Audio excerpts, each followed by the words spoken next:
Hi everyone, we are going to see the next problem from our recursion playlist. The question name is uncrossed lines. तो इस question में हमें दो integer arrays दिए गए nums1 and nums2 और इनको हम एक स्ट्रेट या दो सेपरेट हॉरिजॉन्टल लाइंस पे लिखने वाले हैं इन दोनों नम एरेज की इंटीजर्स को। कैसे? तो ये एग्जांपल में दिखाया है, हमें ये दो एरेज दिए गए थे 142 एंड 124। तो ये रही हमारी फर्स्ट हॉरिजॉन्टल लाइन, ये सेकंड हॉरिजॉन्टल लाइन। उसके बाद ये कह रहे हैं कि हम कनेक्टिंग लाइंस ड्रॉ कर सकते हैं किन्हीं इन नंबर्स के एलिमेंट्स के बीच में सच दैट कि वो एलिमेंट्स सेम होने चाहिए, और सेकेंडली कोई भी दो लाइंस को आपस में इंटरसेक्ट नहीं करना चाहिए। जैसे कि यहाँ पे देखें अगर हम, तो इस वन से इस वन के लिए सी ये दोनों नंबर सेम है फर्स्ट ऑफ ऑल, और ये लाइन किसी भी दूसरी लाइन को इंटरसेक्ट नहीं कर रही, राइट। तो हम यहाँ पे एक कनेक्टिंग लाइन ड्रॉ कर सकते हैं। उसके बाद जो अगली कंडीशन इन्होंने बोली है कि कोई भी लाइन इवन एंड पॉइंट्स पे भी इंटरसेक्ट नहीं कर सकते। इसका क्या मतलब है कि सपोज एक बार के लिए मान लीजिए कि इस टू की जगह पे यहाँ पे फोर दिया होता, तो हम ऐसा नहीं कर सकते थे कि इस टू से इस फोर पे एक लाइन ड्रॉ कर दें और फिर इस फोर से इस फोर पे भी लाइन ड्रॉ कर दें। ये देखिए यहाँ पे ये एंड पॉइंट्स पे इंटरसेक्ट कर जाती, राइट। तो एक ही इंटीजर से या एक ही वैल्यू से हम दो लाइंस ड्रॉ नहीं कर सकते हैं, इस लाइन का मतलब ये था। और इन्होंने बोला है कि ऐसा करते हुए हम जो भी maximum number of lines connecting lines draw कर सकते हैं हमें वो नंबर रिटर्न करना है। तो और अच्छे से इसको इस एग्जांपल से समझते हैं। तो यहाँ पे देखिए हमने इस वन से वन के लिए कनेक्टिंग लाइन ड्रॉ की, इस फोर से फोर के लिए कनेक्टिंग लाइन ड्रॉ की, एंड दैट्स हाउ इसका आंसर टू है। अब क्या इसका कोई और कन्फिग्रेशन भी हो सकता था इन लाइंस को ड्रॉ करने का? तो ऑब्वियसली हो सकता था, अगर हम इस वन से वन के लिए कनेक्टिंग लाइन ड्रॉ करें और इंस्टेड ऑफ इस फोर को हटा दें और एक कनेक्टिंग लाइन टू से टू के लिए ड्रॉ कर दें, राइट। तो उस केस में भी हमारे पास दो कनेक्टिंग लाइन आ सकती थी, बट अगेन हमें सिर्फ लार्जेस्ट नंबर रिटर्न करना है, तो आंसर एनीवे टू ही होगा। पर अब अगर मैं इस क्वेश्चन को स्लाइटली मॉडिफाई करूं और हम अज्यूम करें कि यहाँ पे हमें एक और फोर दिया गया होता, राइट। यहाँ पे अभी के लिए अज्यूम कर लीजिए कि 142 के बाद एक और फोर लिखा था। तो अब देखिए अगर हम यही कन्फिग्रेशन ट्राई करें, तो हमने वन के लिए वन को कनेक्ट कर दिया, उसके लिए उसके बाद फोर से फोर को कनेक्ट कर दिया। तो अब ये वाला फोर या ये वाला टू तो ऑब्वियसली बात है वेस्ट हो गया, हम इस टू से पीछे तो आ नहीं सकते क्योंकि हमने यहाँ पे एक ऑलरेडी कनेक्टिंग लाइन ड्रॉ कर रखी है। तो ये टू के लिए हम कुछ भी कनेक्ट नहीं कर सकते क्योंकि ये वाला तो एरे ही खत्म हो गया। As soon as we have connected this four with any number, अब ये पूरा एरे ही खत्म है, यहाँ पे कोई वैल्यू ही नहीं है। तो ये टू ये फोर अब किसी से कनेक्ट नहीं हो सकते, राइट। तो इसका आंसर टू आ रहा है इस कन्फिग्रेशन के हिसाब से। अब देखते हैं दूसरी कन्फिग्रेशन। तो हमने इस वन को वन से कनेक्ट किया, instead of connecting this four with this four हम क्या कर रहे हैं, हम इस टू को कनेक्ट कर देना इस वाले टू से। जैसे ही हमने ये किया तो अभी हमारे पास ये वाला फोर फ्री है, राइट। और यहाँ पे हमने अज्यूम करके रखा था कि यहाँ पे एक और फोर है। तो अब ये दोनों फोर आपस में कनेक्ट हो सकते हैं, राइट। और यहाँ पे तो हमने कोई लाइन भी ड्रॉ नहीं की हुई है। तो इस केस में जो हमारा आंसर होगा वो थ्री होगा। तो इससे एक बात समझ में आती है कि हमें सारे वेज ट्राई करने पड़ेंगे, किसी नंबर को हमें सारे नंबर से कनेक्ट कर करके देखना पड़ेगा कि कौन सा केस हमें मैक्सिमम आंसर दे सकता है। और as soon as the question says कि हमें सारे वेज ट्राई करने हैं, the best suited approach is recursion, right. तो हम इसका एक रिकर्सिव कोड लिखने वाले हैं जहाँ पे हम दो इंडेक्स पास करेंगे दोनों एरेज के लिए, और जो भी नंबर्स कनेक्ट हो रहे होंगे उनको कनेक्ट करके हम अपने इंडेक्सेस को आगे मूव कर देंगे। ये हमें एकदम से ध्यान रखना है कि हमें दोनों इंडेक्सेस को मूव करना होगा, अदरवाइज जो लाइंस है वो क्रॉस कर सकती हैं, राइट। तो बस हमें इतना ध्यान रखना है और ये क्वेश्चन इजीली सॉल्व हो जाएगा। तो इसको कोड करके देखते हैं। तो जैसा हमने डिस्कस किया था, एक रिकर्सिव फंक्शन से हम आंसर रिटर्न करा लेते हैं। हमने दो इंडेक्सेस पास कर दिए दोनों एरेज के लिए, और यहाँ पे दोनों एरेज भी पास कर दिए एज इट इज। और मैं इसी को कॉपी पेस्ट कर ले रहा हूँ। Int solve, fine. जब भी रिकर्सिव कोड लिखते हैं तो first most important thing is base case, right. तो बेस केस देख लेते हैं कि बेस केस क्या हो सकता है। तो अगर हम इसी एग्जांपल पे वापस आएं, तो हम जब डिस्कस कर रहे थे कि हमने इस फोर को फोर से कनेक्ट कर लिया और यहाँ पे टू फोर और भी कई नंबर्स थे मान लीजिए। तो अब ये तो किसी काम के ही नहीं रहे ना, जैसे ही एक भी एरे खत्म हो गया तो हम बाकियों को बाकी नंबर्स को तो किसी से कनेक्ट ही नहीं कर सकते, मतलब कोई लाइन ड्रॉ नहीं की जा सकती। और अगर कोई लाइन ड्रॉ नहीं की जा सकती तो हमारा आंसर क्या होगा उस केस में, जीरो, राइट।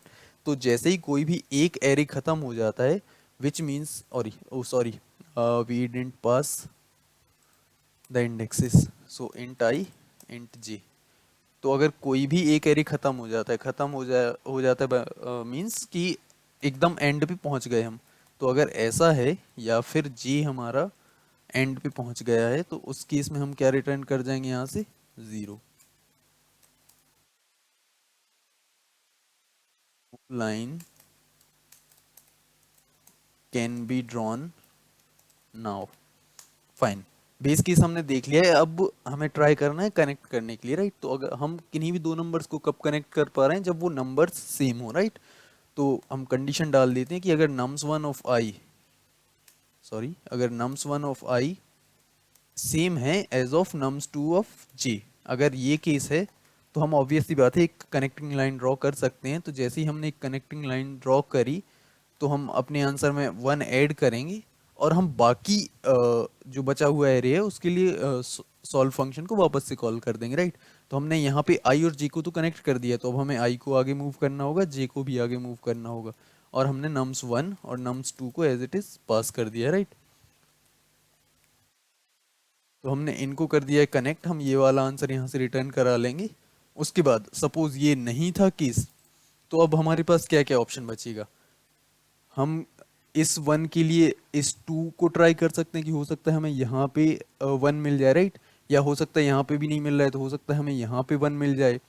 अब ये डोंट नो, राइट, कि आगे कौन सा नंबर है, तो हम सारे नंबर्स को ट्राई करेंगे। और दूसरा हम सेम इसके साथ भी करेंगे कि हो सकता है इस वन के लिए हमें यहाँ पे वन मिल जाए या हो सकता है यहाँ पे वन मिल जाए।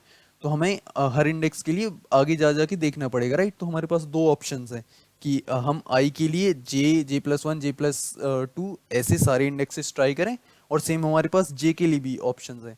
तो हम इस यहाँ से रिटर्न करा लेंगे अगर ये वाला केस नहीं था, विच मीन्स एल्स, राइट। हमें यहाँ पे एल्स अलग से लिखने की ज़रूरत नहीं है, क्योंकि अगर हम इफ़ में गए होते तो सीधा रिटर्न कर गए होते। तो इसके बाद हम एक काम करते हैं, दो वेरिएबल ही बना लेते हैं कि हमने मूव फर्स्ट, तो हम पहले इंडेक्स को मूव कर रहे हैं। तो यहाँ पे क्या होगा, ज़ीरो, क्योंकि हम कोई लाइन ड्रॉ नहीं कर पाए हैं, हमने ज़ीरो ऐड किया। फिर हमने फर्स्ट को मूव कर दिया, सेकंड को एज इट इज़ रखा, और nums one and nums two pass कर दिए। दूसरा हो सकता था कि हम मूव सेकंड कॉल करें, जिसमें कि हम आई को वहीं रखेंगे और सेकंड यानी कि जे को मूव करा देंगे और nums one nums two pass कर दिए। तो ये दूसरा ऑप्शन होता, राइट। अब यहाँ पे हमारे पास दो ऑप्शंस थे, हमें हमसे बोला गया कि हमें मैक्सिमम या लार्जेस्ट नंबर ऑफ लाइंस जो भी है वो रिटर्न करना है। तो हम इनमें से मैक्सिमम जो भी होगा वो रिटर्न कर देंगे। तो return max, move first, move second. तो बस इतना सा ही इसका कोड था, एक बार इसको रन करके देखते हैं।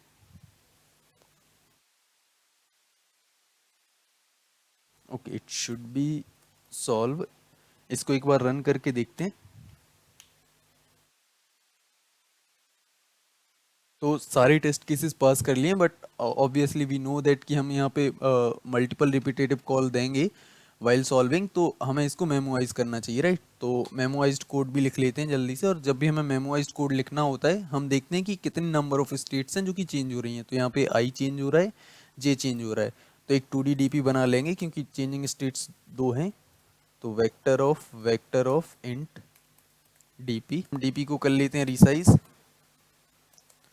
Nums one dot size plus one से,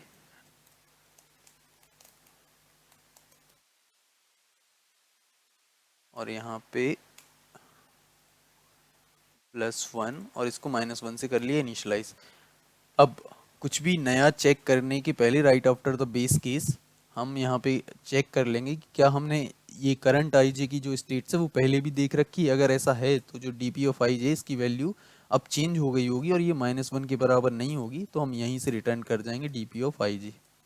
अदरवाइज अगर हमें ये स्टेट पहली बार देखने को मिल रही है तो हम रिटर्न करने से पहले इसको अपने आंसर में स्टोर करा लेंगे। तो हमने यहाँ पे आंसर में स्टोर करा लिया, और यहाँ पे भी आंसर में स्टोर करा लिया, सॉरी डीपी में स्टोर करा लिया, ताकि हम इसको फ्यूचर में यूज़ कर पाएँ। तो एक बार इसको भी रन करके देखते हैं, और सारी टेस्ट केसेस गिवन वाली तो पास हो गए हैं। सबमिट करके देखते हैं, और हमने इसको सॉल्व कर लिया है क्वेश्चन को। अब हम सारे इंडेक्सेस पे एक एक बार जा रहे हैं, हर आई के लिए सारे जे ट्राई करेंगे, हर जे के लिए सारे आई ट्राई करेंगे। तो इसकी time complexity O of N square हो जाएगी। अब इसको हम टेबुलेशन में भी कन्वर्ट कर सकते हैं, बट ये मैं नहीं करूँगा। मैं इस क्वेश्चन को किसी दूसरे क्वेश्चन से रिलेट करना चाह रहा हूँ यहाँ पे। इसके लिए टेबुलेशन हम ऑलरेडी कई सारे सेम क्वेश्चन कर चुके हैं, तो हमें बस इतना करना है कि डीपी को -1 की जगह 0 से रिसाइज करना है, फर्स्ट स्टेप। सेकंड स्टेप में हमें अगेन चेंजिंग स्टेट्स दो हैं, तो इसको वही दो 2D डीपी बनानी है, 0 से इनिशलाइज करना है। उसके बाद हमें बेस केस देखना होगा सेकंड स्टेप में।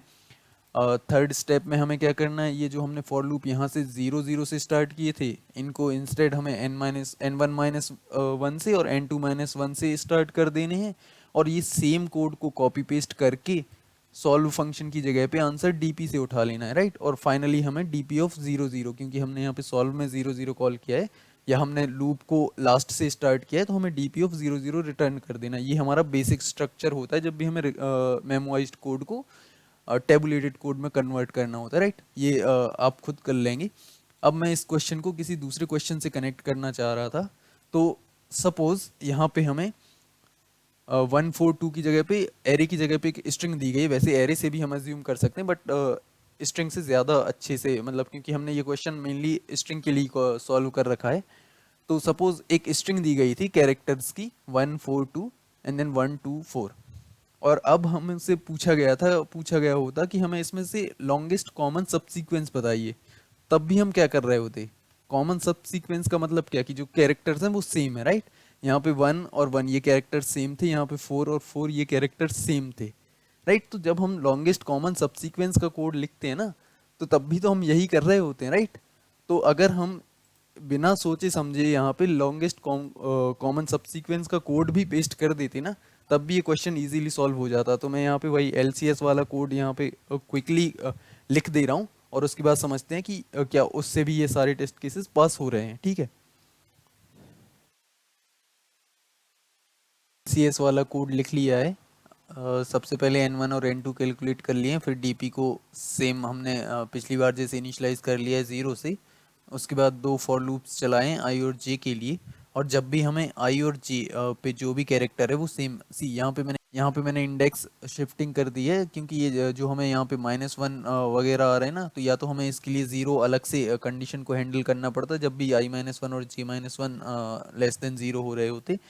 इंस्टेड मैंने यहाँ पे सिंपली इंडेक्स को शिफ्ट कर दिया है बाय 1। तो अब अगर हम यहाँ पे देखें, तो जब भी हमारे कैरेक्टर सेम है, या इस केस में इंटीजर सेम है, तो उस केस में डीपी ऑफ आई जे क्या होगा, या तो जो भी पहले आंसर आया है अगर वो मैक्सिमम है तो वो, अदरवाइज ये एक कैरेक्टर मैच हुआ है तो 1 प्लस जो भी हमारी इसके पहले वाले एरेज या पहले वाले एलिमेंट से जो आंसर आ रहा था, राइट, उसमें सिंपली ये इस कैरेक्टर के मैच होने पे हमने 1 ऐड कर दिया है, और जो भी मैक्सिमम आंसर है हमने वो अपडेट कर दिया है। अगर ऐसा नहीं है तो हमने वही जो यहाँ पे सेम रिकर्सिव कोड में किया था ना, जो मूव फर्स्ट और मूव सेकंड, तो यहाँ पे वही किया है। ये हो गया move first, sorry move second वाला, नहीं ये हो गया मूव फर्स्ट वाला, और ये हो गया मूव सेकंड वाला लॉजिक।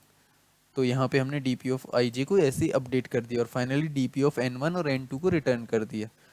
तो ये एकदम LCS का ही कोड है, एकदम डिक्टो कोड को मैंने यहाँ पे लिखा है, और अगर हम इसको भी रन करेंगे ना, तो ये भी सारे टेस्ट केसेस को पास कर देगा। एंड इंडीड इसने सारे टेस्ट केसेस को पास कर लिया। इसकी time complexity O of n square, space complexity भी O ऑफ n स्क्वायर। तो हमें ऐसे क्वेश्चंस को ना आइडेंटिफाई करना आना चाहिए कि ये वाला क्वेश्चन तो एकदम क्लासिक LCS क्वेश्चन टाइप का क्वेश्चन है, और LCS तो एकदम आई मीन पैटर्न ही होता है। LCS पे कई सारे क्वेश्चंस बनते हैं, तो LCS वाला क्वेश्चन तो हमने सॉल्व करके रखा ही होगा अगर हम यहाँ तक आ गए रिकर्जन में। सो या this is it for this problem. Thank you, see you.